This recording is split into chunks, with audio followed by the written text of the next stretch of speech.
Boy, am I excited today as the growth of the Man on Second sports channel keeps growing. A big part of what I'm doing is the grassroots end of baseball, football, sports in general as we're growing this out.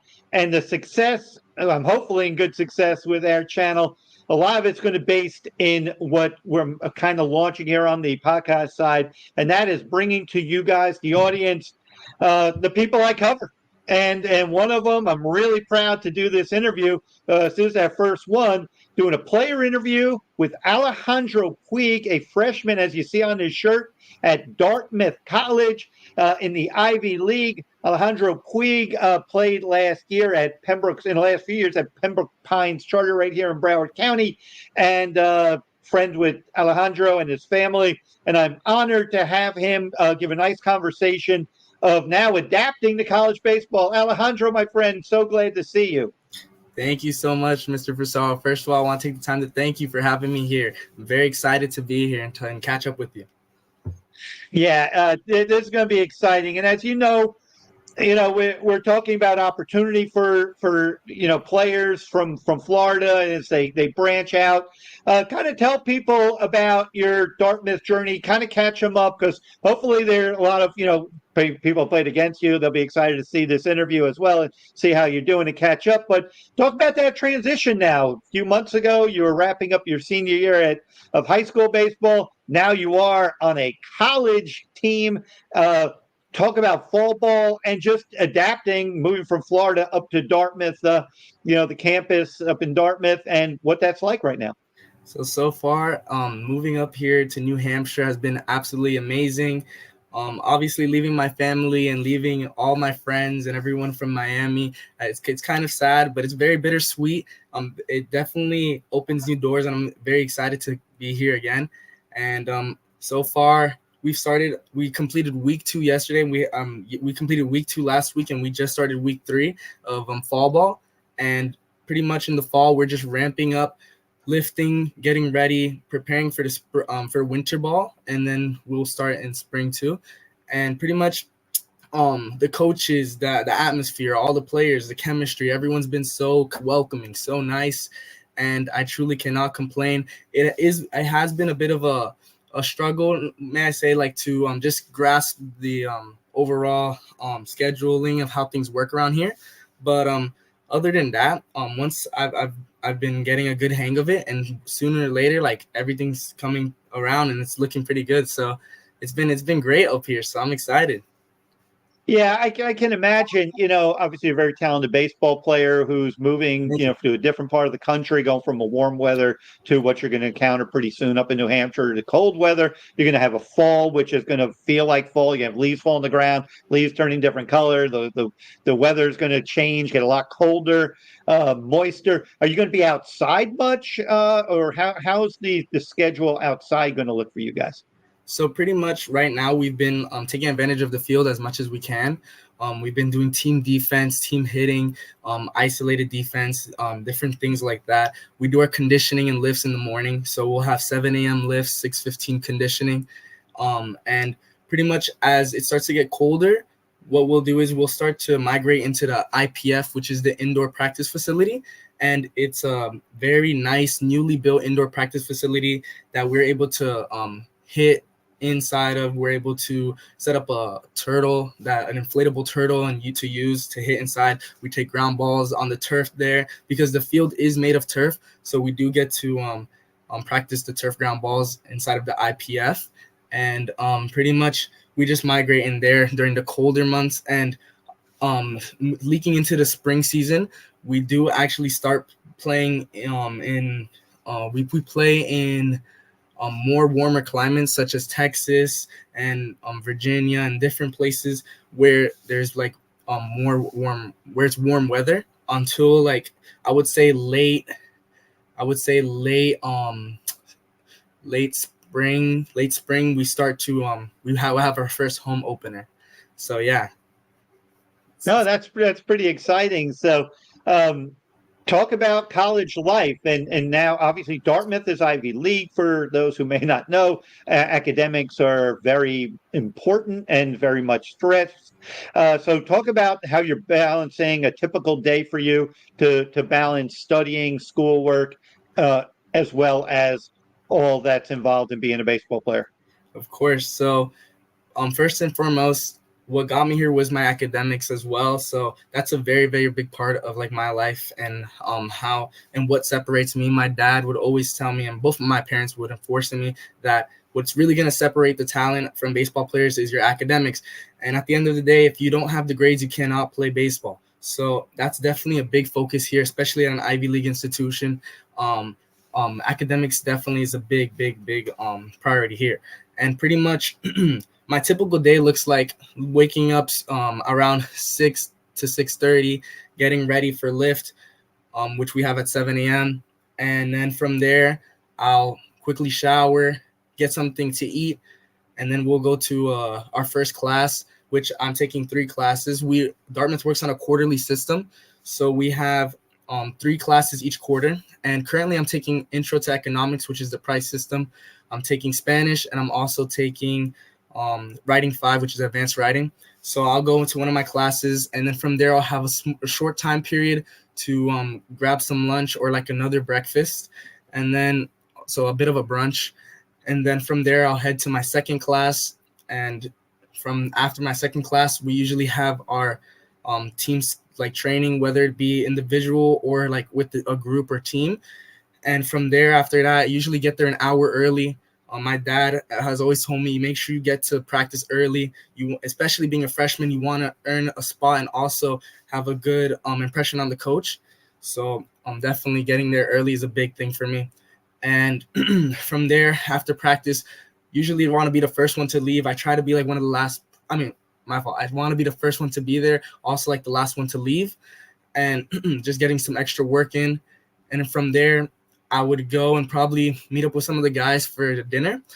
And from after that, I would say I would get to my studying and my works, which I would go to the library, which is a very, very academic and studious place.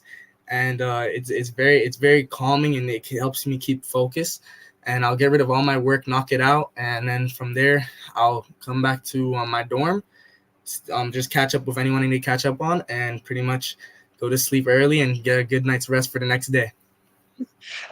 Uh, as the audience just heard, it's a pretty full day for a college freshman now.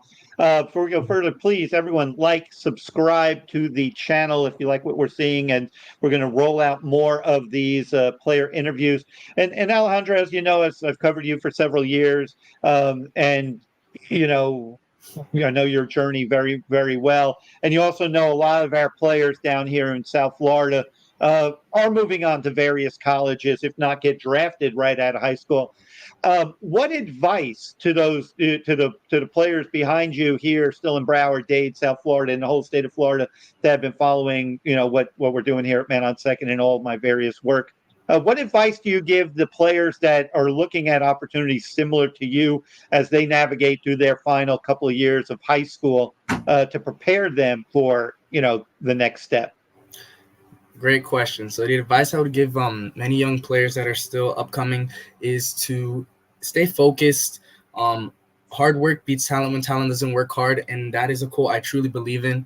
From a young age, my dad always instilled in me to have a strong work ethic, and pretty much having such a strong support system. My whole family, my mother, my father, my sister, my aunts, my uncles, having such a strong support system to support me pretty much boosted my work ethic, made me realize that this is what I truly want, and I'm going to do anything I can to get there. And if you have that mindset, I know anyone out there that wants to make this dream a reality can make this dream a reality, as long as you put in the work and you stay with it.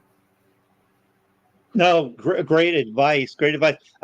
Your parents get up there yet? Or other than maybe just move you, or how's that going? Yeah, so when they moved me up here about a week before my actual move-in date, we stood in an Airbnb in Vermont, and we stood for a week. It was a great time, and just exploring, getting used to the environment. And I had an amazing surprise. I had my extended family come and surprise me from New York. I had my cousins, my uncles, and a whole bunch of and my aunt too come surprise me. And it was just great having such just feeling like the love and having the support and knowing that I'm not going here alone, whether it be in spirit or not, that everyone here is supporting me from far. And it's definitely a very warming feeling. They have you at shortstop, or what positions are you playing? Or is that, yeah.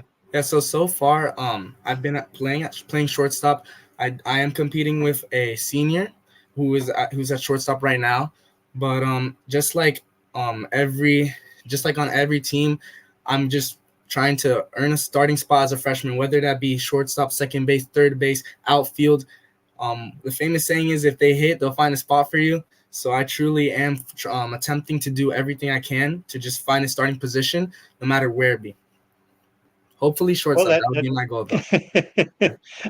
How is the hitting aspect coming along, and take us through your hitting routine? So far we've had a pretty hitting coach who I personally love. The coaching staff here is amazing. They're very one-on-one, very they work very hard each day to try and get the best performance for each of our athletes over here. And the whole excuse me, the word would be the whole I'm having a blank out right here, but pretty much the whole coaching staff and just the whole team here at Dartmouth. They are the athletic trainers, the nutritionists, just everyone here is just a team that comes together and brings out the best in us. And as far as hitting, we pretty much get to we have 2 different days. We have team hitting and individualized hitting, and pretty much we'll do certain routines and certain drills, usually typically starting with med balls, and then we'll work into our own drills, which is single hand T work and different things to kind of get the body flowing, get the body moving. And then we'll work into some specified drills by our hitting coach, who he works specifically with each person and has a different drill for pretty much each person. And from there, we'll take about a few rounds of BP, and then we'll go onto the field and try and produce our best possible swings. And it's almost like game-like simulated. So yes. Great. Any specific? Is it just more fundamentals on swing? Are they the kind of advanced machines that may work on a breaking ball, may work on that? Are you seeing much velocity now, or is it just more kind of a ramping up aspect? So for sure, the first few days, we were more ramping up, and we are just trying to get a feel, just kind of testing different things to see what we need to work on.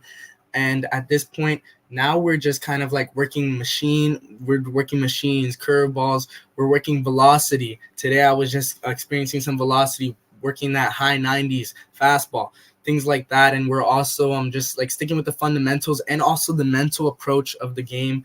Our hitting coach talks to us a lot and explaining both the physical and mental aspects of the game, and also what you do on and off the field. What are you intaking? What are you putting in your body? How are you treating yourself to come out here and have your best day, quote unquote? That's what he wants us to go out and do. Coach Burke, he wants us to come out here and have our best day every single day if possible.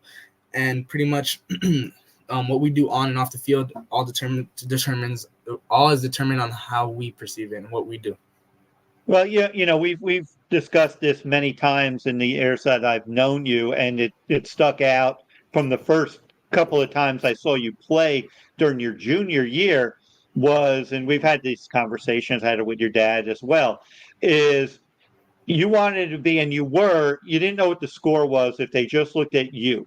Like you could have been up big or down big, but you wouldn't necessarily, because your effort level, you didn't carry stuff. You're always like this. And are you finding you're able to kind of carry that over into at least the early parts of your workout, that whether you have a good round of BP, a round you may want to not as pleased with, that you're able to kind of stay flat and in your temperament, your mentality about just going in and tweaking whatever might be needed? Yes, 100%. I 100% agree with that. And maintaining a level of positivity, no matter what happens, you have to understand you got here for a reason, and you have to trust in yourself. Whether that be maybe one day you have a bad day, but just know next day you're gonna come out and perform even better. So it's pretty much comes down to just believing in yourself. And also, if I may share a story with you, we had our conditioning test, and pretty much the first few, like, it was a 150-yard sprint test back and forth. We had to perform it under 30 seconds, and the first it's 8 overall. The first 4 are done, and then there's a 4-minute break, and then we do another 4, and there's a minute break in between each sprint from 150 yards. And pretty much the first few sprints, I was leading with a few other freshmen and some other players, and the first one, like, I tied for second. The second one, I believe I came in first, tied for first, I believe. The third one, I came around second. And then the fourth one, I was like, okay, I have to give it my all. So I definitely sprinted, and I won that one out of the whole team. And then I was thinking, okay, now I need to recover. I have 4 minutes, so I should have some time to recover, right? But boy, was I wrong, because when I got back to the line, I was huffing and puffing still. So I was like, wow, okay. So I was like, okay, but I still got to push through. So sure enough, the next 3 rounds of sprints, I was pacing myself, still maintaining with a little bit of head of the group, but still maintaining myself because I know the coaches are watching. And and I definitely want to put out my best possible performance. And that was when I got to the 4th and final sprint, which of the second round, which would be number 8 in total. I don't know what it was in my mind. I was just set on winning that final race. I was completely tired. I was tired from all the running and conditioning, but I was set on winning that one. And as I stepped to the line, everything kind of just blanked out. And as soon as I heard that whistle, I sprinted, and believe it or not, I believe that was the fastest run that I've made that whole day, which doesn't even seem possible.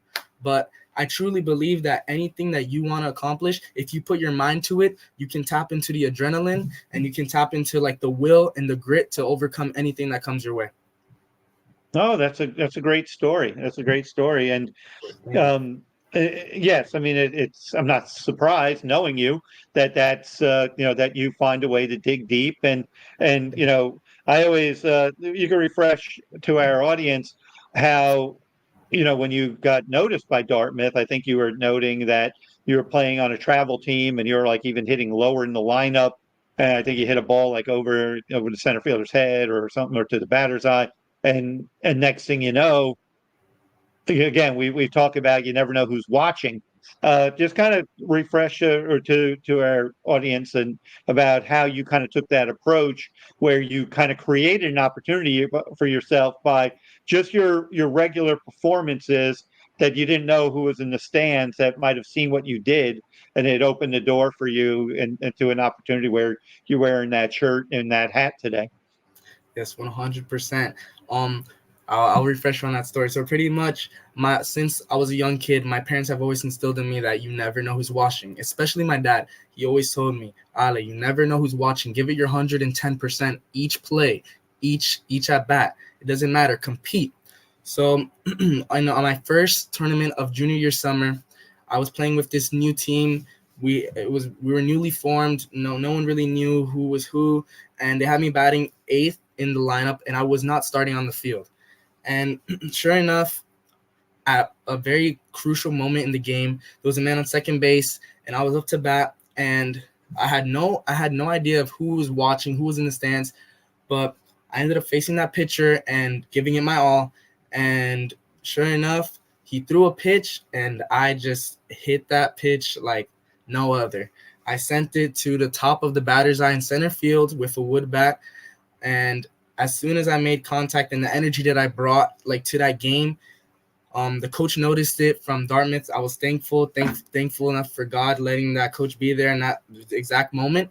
And he ended up walking to the other side of the dugout, talking to my third base coach and asking who I was.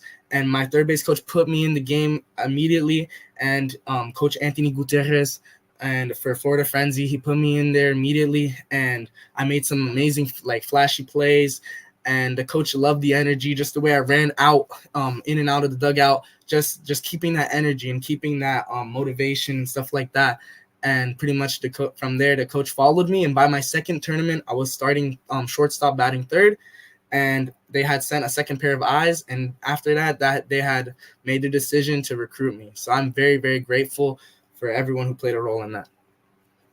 Oh, no doubt. And like you say, you create opportunity, and you could be anywhere, and as well as anyone playing down here in South Florida, any of the fields we go to, pretty much, and we've had this conversation, any school I covered, whether it was multiple state champion like Stoneman Douglas, down to schools that, didn't necessarily have the track records, there were college talented players on every one. That's just the area we live in.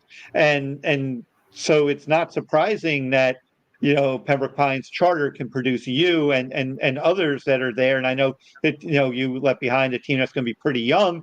And I was out there seeing Coach Carlos the other day, and they had a scrimmage with Western, and they're pretty young. I mean, Western's going to be pretty good, so that scrimmage didn't go, and a lot of the varsity kids weren't playing, so it wasn't really Pines Charter's day. But we know they're really good players at Pines Charter, and they're going to be just fine in the context of their year, and they're going to be well coached.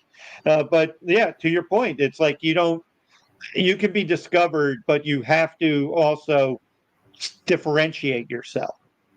Yes, and if I may jump in, we do have to give credit where it's due. And without you, Mr. Frisaro, some of these players, such as myself, would have never been noticed. And I truly extend my gratitude and also a thanks on all the players that you have covered from these areas. And this is why we call the grassroots. You truly do find the buried, the hidden treasures, the buried gems. You know what I'm saying? And I really do appreciate that. And I'm sure everyone that you had an encounter with can say the same. No, I appreciate that, and that's a big reason why I do this. Everyone's going to kind of notice the ones that jump off the charts that are projected first rounders, and I certainly enjoy covering them and appreciate their talent and their stories as much as anybody's. But your stories, and so many others. And I mean, I felt that, it kind of gives me pleasure, and also kind of made me feel a little sad, like during districts last year, I was bouncing back from your team over at Western for the Class 7, and you were in Class 5, I believe, and watching the different tournaments. And a kid that was playing at Flanagan at the time, he hit a homer in the game over at Western in the Class 7, but his team ended up losing the game. Flanagan lost and was eliminated. And the next night I saw him at your place, where I believe you guys were playing Archbishop McCarthy. And he said he hit a homer, and the first thing he thought was, as he's rounding the bases, I hope Joe's here, because he was, that video that I would have potentially had may have helped him. And I said, "Oh, I'm sorry. I'm happy for you to hit the homer, and I'm sorry I wasn't there to see it, but I can't be in two places at once, So that, we all wish there was a million. We all wish there was a million Mr. Frisaros, right? Yeah, I'm working toward it. I get this channel bigger, I'll be able to have my little army of people that can come out, and I've had parents, if they might be somewhere else, a parent that I developed a friendship with that will shoot me over the video of a kid, and I'll give them that exposure on my platforms as well. But how much do you think that does help, though? Like you say, it could be something innocent enough as one video, and it's not that you happen to, when I got some of the videos that kind of, for me, put you on the map, were home runs, but it doesn't have to be that. It could be a great play. It could be a double. It could be the swing itself. But how much do you think, as a young player, as someone that's seeing the social media age, that just that one video or a couple of videos getting out there, how much do you think I could help players? I truly believe that you have helped many players, and your videos help many players to the greatest extent. And I truly believe this because as baseball turns to a more social media age, as you just stated, all it takes is just one video for a scout or a coach or college coach to see a swing or something that they like. And there's hundreds and hundreds of coaches, and it only takes one. And similar to the MLB, there's 30 teams, and all it takes is for one team to be interested in you. So applying that concept on like a greater scale, it just shows that just giving your all no matter what, whether like, and like you said, you never know who's watching. Like that time when you were at my game, I had no idea you were there. I had no idea you were watching, and you ended up catching a video of me, and the rest is history. And I truly do believe that it helps like to the greatest extent. And actually speaking to some of my coaches, I believe some of them have heard your podcast, the former podcast that we made, and also have seen some of my videos. And I've had different people reach out that I would have never expected to have seen certain videos posted of me. So it definitely, like the social media platform is definitely something players need to start taking advantage of. Create that Twitter, create that YouTube, create that Instagram account. Do those little things to help give yourself a better chance of being spotted. Yeah, I mean, Jimmy Heward, you know him, Jimmy at Western, who's a junior right now, but he's like throwing 96 right now. He's Amazing. a man child. He's a very, very talented young pitcher for Western Wildcats. And I was out watching there because they're ramping up here, and I'll get some of these players on in due time in similar podcasts. And I got some video of Jimmy, and I put, I edited like a 20-second, like just a bullpen, just different angles of him. I got these coaches are giving me great access, and the players are allowing me to get close to them, to get there, and got great shots of him. And I put it up on X, Twitter, and a guy I've known, he worked for a team at one point. Now he works for an agency. He reached out of the blue. I haven't spoken to this person in a couple of years, and he reached out saying he saw my video, and they were trying to get access to, now, with NILs and everything like that, they're trying to get access to Jimmy. And, so yes, I am a bit tooting my own horn and promoting this channel right now. But this is some of the residuals you're seeing is because those who know my story, 18 years at MLB.com, over 20 years covering Major League Baseball, and still do to a degree, but loving this grassroots because this is my vision. These are things that I see, and it's a way I see giving back to the sport I love so much in baseball and even my football, which has given me a nice little break between baseball season, and I'm meeting some great young men who are playing football and popular. That's why I rebranded from Man on Second Baseball to Man on Second Sports, to give me that flexibility to cover others. And again, they're all, if I nominate them for Player of the Week, I get a video of a kid with, doing a touchdown pass, because everyone's looking for that. Not everyone's that upper 1% that's going Alabama, Georgia, Ohio State. And so they're all trying to find, that lane. And it's very exciting for me that if in my own small way, because, I love South Florida. I love to baseball, and I want South Florida baseball to succeed. And I want our players from South Florida to grow on to do what you're doing up at Dartmouth. And we hope that leads to, now wherever that does, at minimum, you come away with a great education that baseball helped carve the path. At maximum, maybe someday we're doing a podcast with you wearing a Major League uniform. So that's kind of what we're looking at, and I'm using you as an example to try to build my brand, but also show the exposure that a small channel like mine that we're doing here that could create these type of opportunities. 100%, and you couldn't have said it better. Yeah. So okay. So now, like I said, today, before you came on to do the podcast, you did your kind of full day. We're recording this about 4:00 Eastern time on a Monday, and you were doing some interesting stuff because you tested some bats before you came on. To tell people what that's kind of like. Correct. So obviously, coming to a Division I school, there are a lot of pros to it, and one of the biggest pros is being able to have certain deals with certain brands. For example, we are a Nike school, so we had a gear drop, hats, shirts. It looks good, by the way, buddy. That's good. You gotta get some of this stuff in the mail for me.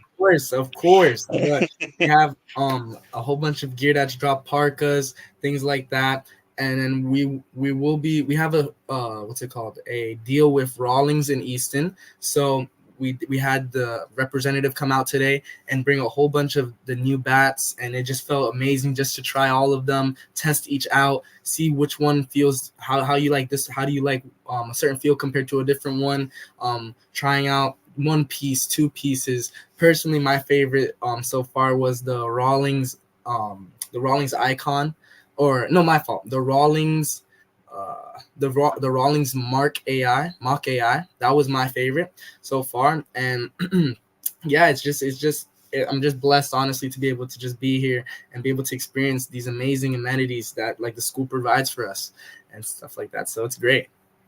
So you hitting with wood? You hitting with the metal? What are you doing right now? So when I first got here, we didn't have accessibility to any bats. So before we started our training program, which was like a week before like school started, I was training a little bit with wood, but mainly focusing on metal and stuff like that. But as soon as we started hitting with the team and started team practice, I have started to like stick with metal, and we are allowed to use wood. We are allowed to use any bat we really want to during the fall. But I definitely want to get used to using the bats that I'm going to be using in the spring. So I definitely am like trying to use, I believe if it's not an Easton, it would be a Rawlings. So I'm just trying to get a feel for which bat I'm really like feel comfortable with and like fits my body type and my swing the best. No, I agree, and I think you should be very heavy with the metal bat because, like you say, because the weight's different. It give kind of people an idea. How does it feel? Just how it feels in hand. We know that the metal adds distance, but wood also can if you just hit that sweet spot just right.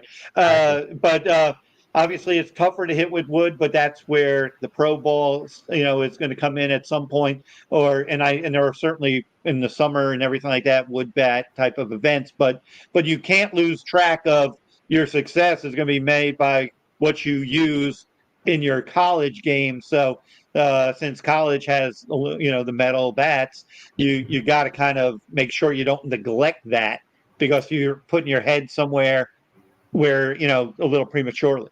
100%. And thankfully, I have used wood my whole life too. So another big thing that I've heard is we had what's it called, friends and family that are in MLB right now, the Palacios, Richie Palacio and Josh Palacio, and pretty much their dad informed us that a common a problem that occurs between transferring from college to the minor leagues and minor leagues to the major leagues is pretty much the transition from bats.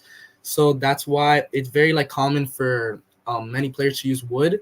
However, right now during fall ball, again, I want to feel good because the saying is you feel good, you play good. So I definitely do want to get used to that metal bat, and as the rest unfolds, then we'll see where we go from there.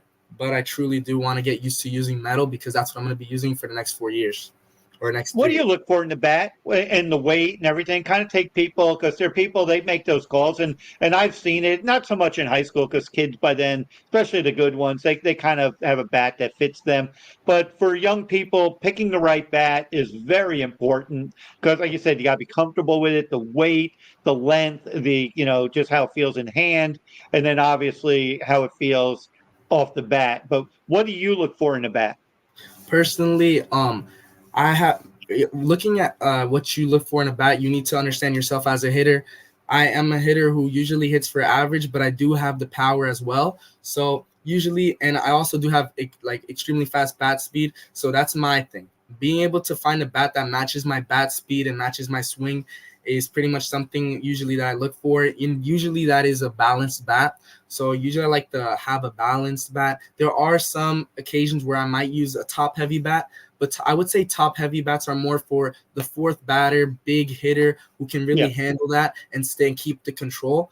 But for more agile and quicker, flexible guys, I would definitely recommend a balanced bat because it helps you control that bat speed and you're able to maintain it while also being able to produce great exit velocities and just hit the ball very hard. What type of velocity do you think you're going to be facing? So Pitching wise, doing my research, we do start off our season at Texas. So our first game will be at the University of Texas against the Longhorns, or I believe, the Longhorns, and pretty much we'll probably see some great velocity. I would say like mid 90s, mid to high 90s. Honestly, I wouldn't be surprised. And then we immediately follow that series up with Virginia. So we are facing some pretty good competition. And as the season goes on, we do face a lot of tough competition in the beginning, which is good. And I'm sure our coach likes to Coach Bob Whalen likes to schedule that, because he likes to like kind of see what our weaknesses are first and like what we need as a team. And if we're facing such difficult teams in the beginning, the rest get progressively easier.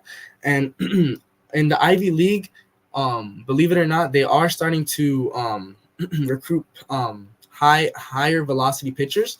So definitely, I wouldn't be surprised to be seeing like low 90s. Maybe for like younger pitchers, high 80s, low 90s, but for the most part, everything's in the 90s. Well, Texas, don't they have the new the coach I was at A&M last year? They had a little bit of controversy there, but because A&M went and lost to Tennessee in the championship, so they're obviously got a terrific coach, and obviously the Longhorns are a very established traditional baseball powerhouse. So that ought to be a really good test. Are you folks planning on going? Yes, sir. Well, I may have to like get a plane and go out there and see. That would be great. Yeah. And how many Floridians are on your team? So we have about so myself from Pembroke Pines, Florida. We have Milo Suarez, who is a junior. He's from like Gulliver Prep, actually. So he's not too far. So he's from Miami. Yeah. Okay, yeah. And then we have a Kyle Cleric from Fort Myers, who's a freshman. And we have, I believe, another junior, Nico Banez, who is from Orlando. So we have about 4 Floridians. Oh, good. Yeah. Are you guys all hitting it off? Are you having something in common being from Florida, or are you just kind of everybody's, in the same boat right now? Yeah, the one great thing I can say about this team is that everyone gets along. Everyone has amazing chemistry. We're all brothers. I consider them all to be my brothers already, especially my freshman class. But I would say also for sure I do hit it off with Milo Suarez. He's Cuban too, so we both share that like heritage and just like a spark and a fire that we bring to like teams that we play on. So okay, so what food in New Hampshire are you not able to get that you really wish that you could get from home? Oh, so there are so many foods that I do wish I can get. More specifically, Hispanic dishes that my mother would make, and my father too. I do miss those dishes. But they're all like, let me see, commercially there is Chicken Kitchen, which I do miss Chicken Kitchen a lot. But the very interesting thing about Dartmouth in specific is that the town right next to it, which is Hanover, or the town, it's a very in how the word would be, more of a closed off town where there are not any franchises really allowed in the town, and the only franchise that is here is pretty much Starbucks, and we do have a Domino's, but other than that, everything is really like family owned, I believe, and more of like alumni and stuff like that, which is like very great. It shows how great the community is over here, and Dartmouth is known as to be one of the like highest rated alumni success schools or something to that matter. So it definitely shows that there's a great sense of community and connection between everyone. No, that's great. That's great. So I'm so happy that it's working out so well. You seem, genuinely very happy. The thing is, though, when you're away from home and are you still what, 18? Yes, correct. Yeah. So it's basically how you do is on you. It's not, you don't have mom and dad saying go to bed. You don't have mom and dad, saying this. It's like you could show up late to practice. You could show up late to class. And guess what? You're not going to do very well in either one if you do.